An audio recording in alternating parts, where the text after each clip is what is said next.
வாங்க ஒரு சிம்பிளான விஷயத்த பார்க்கலாம். எப்பதாச்சும் யோசிச்சு பார்த்திருக்கீங்களா? ஒரு கம்ப்யூட்டர் கிட்ட எந்த விதமான லேபிளுமே இல்லாத டேட்டாவை கொடுத்து இதுல இருக்கிற லாஜிக்க நீயே கண்டுபிடின்னு சொன்னா அது எப்படி வேலை செய்யும்னு? இதுக்கு பேர் தான் அன்சூப்பர்வைஸ்ட் லேர்னிங். இன்னைக்கு இத சாத்தியமாக்குற ஒரு பவர்ஃபுல்லான அல்காரிதம் பத்தி தான் நம்ம பார்க்க போறோம்.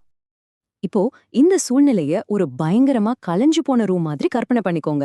புக்ஸு, ட்ரெஸ்ஸு, பொம்மைன்னு எல்லாம் ஒன்னோட ஒன்னு கலந்து ஒரே குழப்பமா கிடக்கு.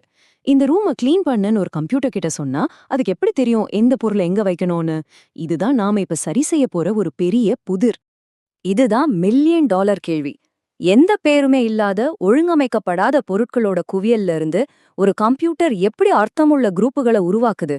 வாங்க இதுக்கான பதில கே-மீன்ஸ் கிளஸ்டரிங் எப்படி சொல்லுதுன்னு பார்க்கலாம். சரி, நம்ம முதல் பகுதிக்குள்ள போகலாம். அதாவது தானாவே குரூப்புகளை உருவாக்குற ஒரு பவர்ஃபுல்லான அல்காரிதம் கே-மீன்ஸ் கிளஸ்டரிங் பத்தி தான் நம்ம பார்க்க போறோம். இது எப்படி ஒரு பெரிய குழப்பத்திலிருந்து ஒரு ஒழுங்க உருவாக்குதுன்னு பார்ப்போம். ரொம்ப சிம்பிளா சொல்லணும்னா கே-மீன்ஸ் கிளஸ்டரிங்கிறது ஒரே மாதிரி இருக்கிற விஷயங்களை எல்லாம் ஒன்னா சேர்க்கறது தாங்க. நம்மகிட்ட என்ன டேட்டா இருந்தாலும் சரி, அதோட கேரக்டரை பார்த்து ஓகே இவங்கெல்லாம் ஒரே மாதிரி இருக்காங்க, இவங்கள ஒரு குரூப்ல போடலாம்னு பிரிச்சு மேற வேலை தான் இது.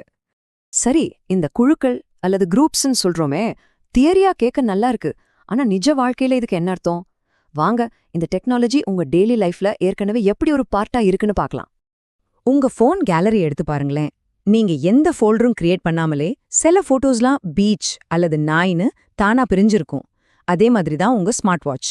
நீங்க நடக்கிறீங்களா ஓடுறீங்களான்னு சென்சார்ஸ் மூலமா கண்டுபிடிச்சு அதை ஒரு குரூப்பா மாத்துது.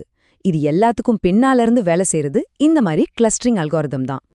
இப்போ பெரிய பெரிய கம்பெனிஸ்லாம் இந்த அல்காரிதமா ரொம்ப முக்கியமான 2 விஷயத்துக்கு எப்படி யூஸ் பண்றாங்கன்னு பார்க்கலாம். ஒன்னு செக்யூரிட்டி, இன்னொன்னு ஆன்லைன் பிசினஸ்.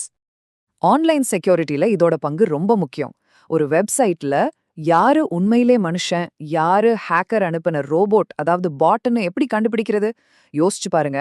நம்ம ஒரு பேஜை மெதுவா படிப்போம், ஆனா ஒரு பாட் ஒரே செகண்ட்ல 1000 பேஜை ஓபன் பண்ணும். இந்த வித்தியாசத்தை வச்சே கே-மீன்ஸ் இவங்க மனுஷங்க இவங்க பாட்ஸ்னு 2 குரூப்பா பிரிச்சு போட்டுடும். அமேசான் மாதிரி கம்பெனிஸ் எல்லாம் நம்மளோட ஷாப்பிங் பழக்கத்தை கவனிச்சுட்டே இருப்பாங்க. எலக்ட்ரானிக்ஸ் வாங்குறவங்கள ஒரு குரூப், ட்ரெஸ் வாங்குறவங்கள இன்னொரு குரூப்னு பிரிச்சு அவங்களுக்கு என்ன பிடிக்குமோ அந்த விளம்பரத்தை மட்டும் காட்டுவாங்க. இதனால அவங்களுக்கு சேல்ஸும் அதிகமாகும். இது வரைக்கும் பார்த்ததெல்லாம் ஒரு பக்கம் இருக்கட்டும், இந்த அல்கரிதமோட உண்மையான பவரே வேற ஒரு விஷயத்துல தான் இருக்கு. அதாவது காலப்போக்குல டேட்டா பாயிண்ட்ஸ் அதோட குரூப்பை எப்படி மாத்துதுன்னு ட்ராக் பண்றது தான். இதுதான் உண்மையான மேஜிக். இதே இப்படி பாருங்க, ஒரு கஸ்டமர் இருக்காரு. அவர் எப்போதுமே கம்மி விலையில பொருள் வாங்குற பட்ஜெட் ஷாப்பர் குரூப்ல இருக்காருன்னு வச்சுப்போம். திடீர்னு ஒரு நாள் அவர் ரொம்ப காஸ்ட்லியான ஒரு லேப்டாப்பையும் போனையும் வாங்குறாரு. உடனே என்னாகும்? இந்த அல்கோரிதம் அவர் அந்த பழைய குரூப்ல இருந்து தூக்கி லக்ஸுரி ஷாப்பர் குரூப்ல போட்டுடும். பாத்தீங்களா? இந்த மாதிரி முக்கியமான மாற்றங்களை உடனே கண்டுபிடிக்கிறதுக்கு இது ரொம்ப யூஸ்ஃபுல். அப்போ இதுல இருக்கிற முக்கியமான விஷயம் இதுதான். ஒரு தடவை குரூப் பண்ணி விட்டுடுறதில்ல, தொடர்ந்து கவனிச்சு ஒருத்தரோட பழக்கம் மாறும்பொழுது அவங்க குரூப்பையும் மாத்தி அமைக்கிறது தான் இதோட உண்மையான பவர். ஓகே, இப்போ எல்லாத்தையும் ஒன்னா சேர்த்து பார்க்கலாம். நம்மள சுத்தி இருக்கிற டிஜிட்டல் உலகம் இந்த மாதிரி அல்கரிதம் மூலமா எப்படி தொடர்ந்து குரூப் பண்ணப்பட்டுட்டே இருக்குங்கிறது தான் முக்கியமான விஷயம். சுருக்கமா சொல்லணும்னா, நமக்கு தெரியாமலே நம்ம போட்டோஸ், நம்ம ஆன்லைன் செக்யூரிட்டி, நம்ம ஷாப்பிங்னு எல்லாத்தையுமே இந்த டெக்னாலஜி பின்னால இருந்து குரூப் பண்ணி நம்மளோட டிஜிட்டல் வாழ்க்கைய மாத்தி அமைச்சிட்டு இருக்கு.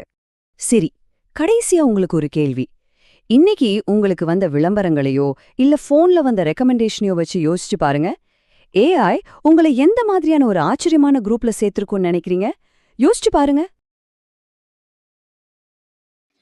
இந்த வீடியோ உங்களுக்கு பிடிச்சிருந்ததுன்னா லைக் பண்ணுங்க, ஷேர் பண்ணுங்க, சப்ஸ்கிரைப் பண்ணுங்க. தேங்க்யூ ஃபார் வாட்சிங்.